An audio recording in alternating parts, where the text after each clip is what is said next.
All right, Cody, listen, for someone who's done so much in the sport and you've been around for so long, when you came in so young and you're still pretty young. Like you still have a few more years to go and you could still fight at a high level.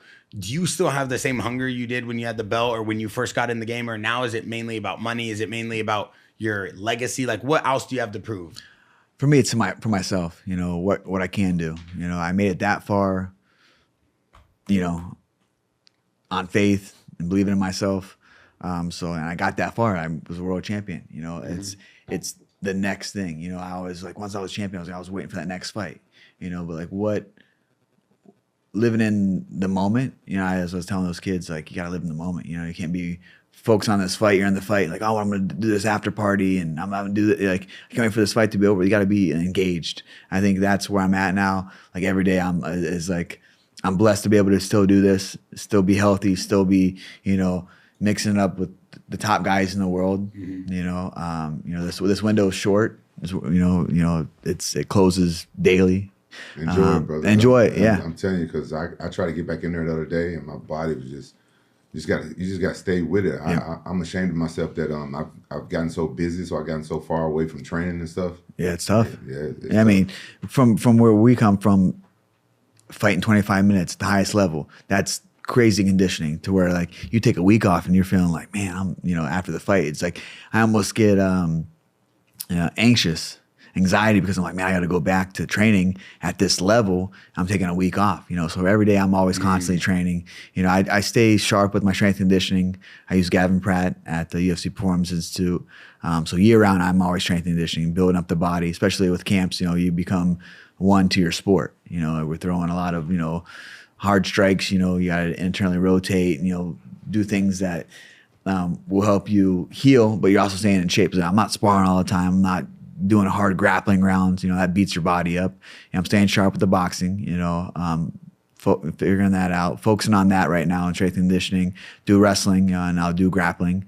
But I'm doing grappling maybe once or twice a week, wrestling 3 times a week, boxing 3 times a week. Do you spar with pro boxers? Yes, I do. Yeah, I think that's one thing that I've gotten away from for so long, that I came up all the way through. I was always boxing. And I look at it like this. It's like, oh, it's only 3 minutes, but it's such a high different pace to where it's offense, defense. In a May round, it's a 5-minute round, but we can be at a different range where we're just feinting and we're throwing the kicks where you're not throwing as much strikes. Yeah. But boxing is like, it's a different, especially when you have a high level boxer. I moved around with Keyshawn Davis a few weeks ago, and he's top of the top. Such a great guy. I've been training with Ben Stanoff, Nima Boxing in Las Vegas. He's from Australia. Phenomenal. I mean, just the sharp, smallest details. But it's hard to focus on one disciplinary because we have so much to focus on. So it's been nice just getting back to my boxing roots. Little small angles, and that says my angles for my wrestling, the footwork and the hand speed and, the defense and the offense. So it's been nice to do that. My body's been feeling great. Hopefully we'll, January, February, have a fight, be ready to go. I'm in good shape right now.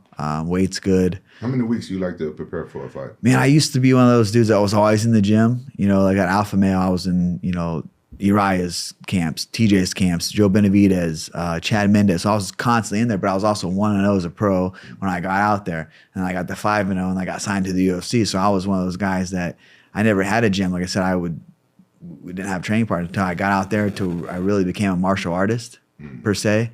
I didn't grow up in a dojo. I grew up street fighting, boxing, and wrestling. And that was it. We didn't really do jiu-jitsu, really blending into martial arts together. Uriah has that down to a T. I mean, he runs it like a collegiate wrestling program. 9 a.m. every day is pro practice. Then they have pro practice in the afternoon, and then obviously in between the hours you do strength conditioning or do your privates. So getting out there and really learning to be a martial artist, and I can contribute a lot of my success and transitioning into that to Chris Holdsworth. I mean, that dude was in the gym 4 or 5 times a day and trained hard. And he was one of the baddest dudes I've trained with in my entire life.